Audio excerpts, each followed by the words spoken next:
Hello dear students of class 10th, welcome to geography class. I hope all of you are doing well. Students, in this video I shall be continuing with the 5th chapter of geography, that is minerals and energy resources. Students, we have completed the first half of this chapter, that is about minerals, and I was dealing with the second half, that is about energy resources. So students, I explained you about conventional and non-conventional source of energy in the previous video.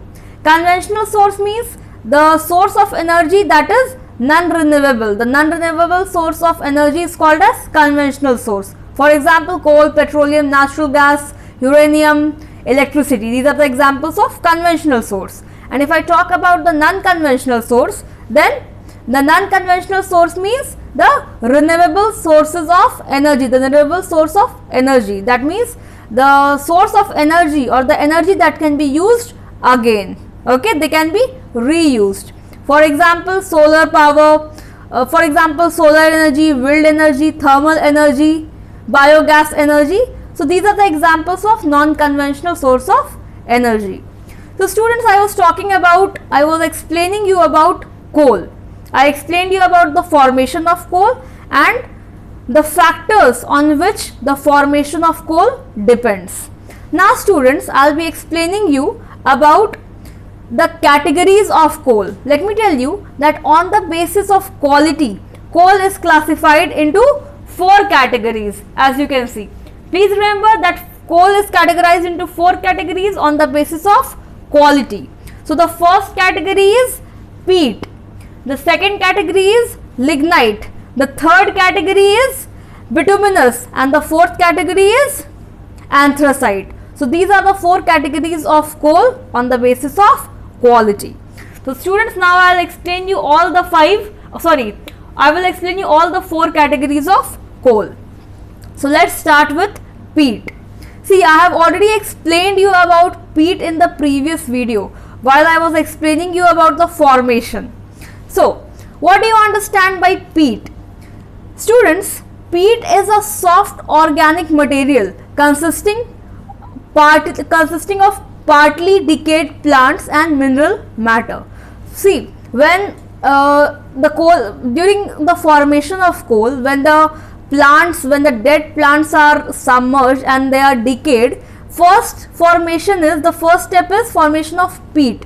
That means when the dead plants are not completely decayed, they are partly decayed. So that partly decayed plants that are submerged in the swampy environment, that partly decayed plants refers to peat. Okay, so I hope you understood the meaning of peat. It is a type of coal on the basis of quality. Now students, let me tell you that it has low carbon content. Please remember that peat has low carbon content and it has high moisture.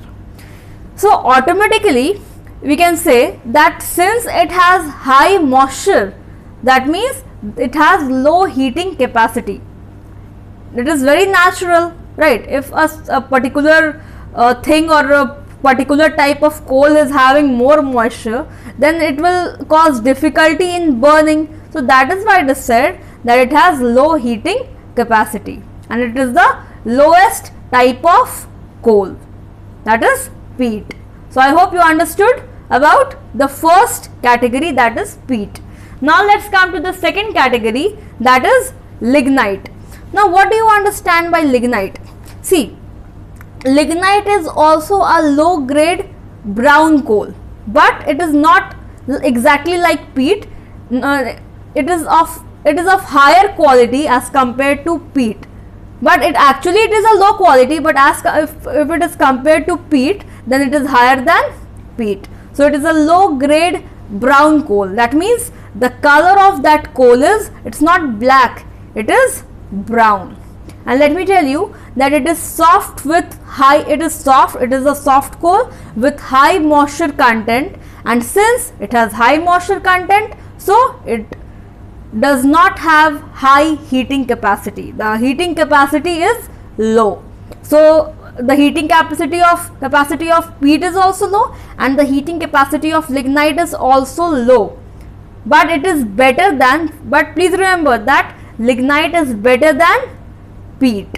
Okay, but in both the types the moisture content is very high, and because of high moisture content it has low heating capacity. Okay.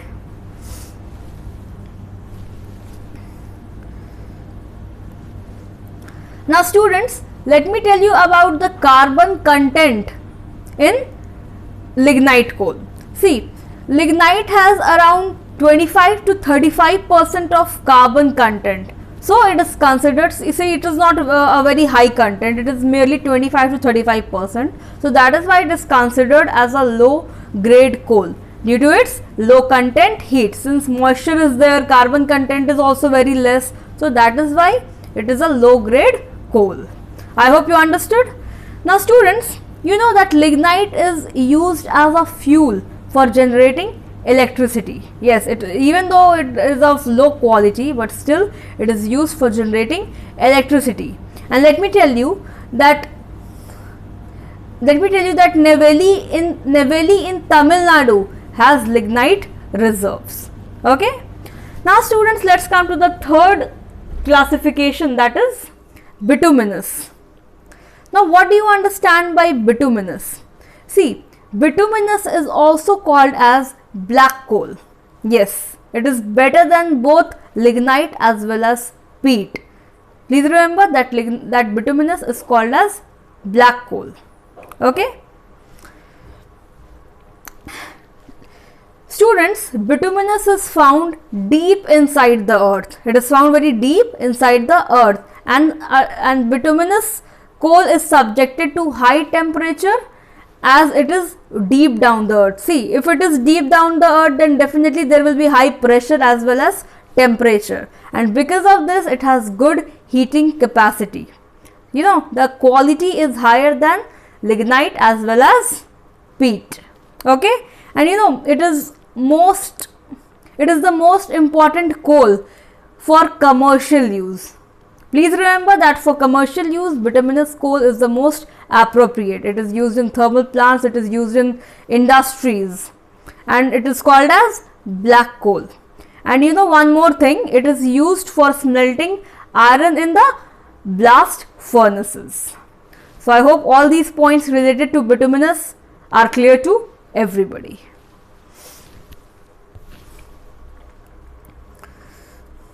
Now students, let's come to the fourth type of coal on the basis of quality, that is anthracite. Now let me tell you that anthracite is of highest quality among the four. It is of the highest quality, and you know, anthracite is also known as hard coal. Please remember that anthracite is also known as hard coal. And because why it is known as hard coal? Because it is very hard, the quality is very good, and you know, it has the highest carbon content and fewest impurities. The impurities are few and the carbon content, that is very high, because of which it is of very high quality. That means the moisture content is low and the carbon content is high. That means it is suitable for burning. It has high heating capacity. Okay, so I hope that the classification of coal on the basis of quality is clear to everybody. Now students, I'll explain you the classification of coal on the basis of age. I explained you on the basis of quality. Now I'll explain you the classification of coal on the basis of age. Students, on the basis of age, coal is divided into two categories. The first one is called as Gondwana coal. Gondwana coal, and the second one is called as tertiary deposits. Okay, so these are the two categories of coal on the basis of age. Now I'll explain you about both these categories. That is about Gondwana coal and about tertiary deposits.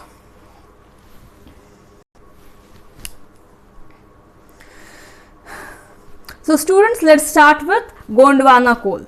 See, Gondwana coal refers to the coal whose formation started before 200 million years.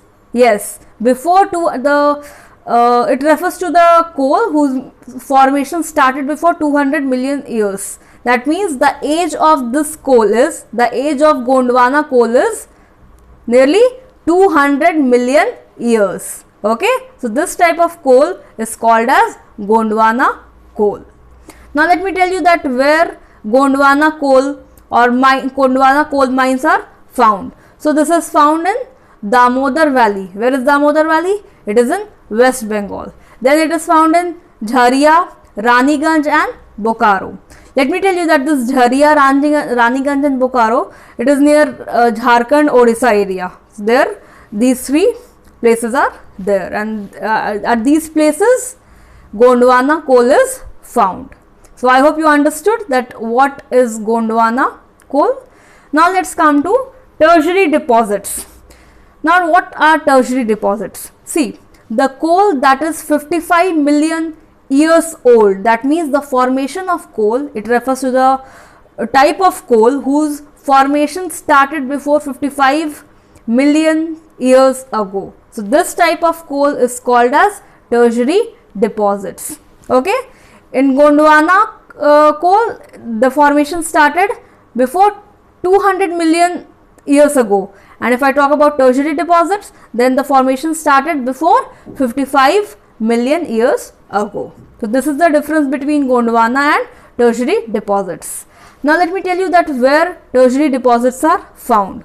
So it is found in the northeastern states like Meghalaya, Assam, Arunachal Pradesh, Nagaland. Means in the northeastern states tertiary deposits are found.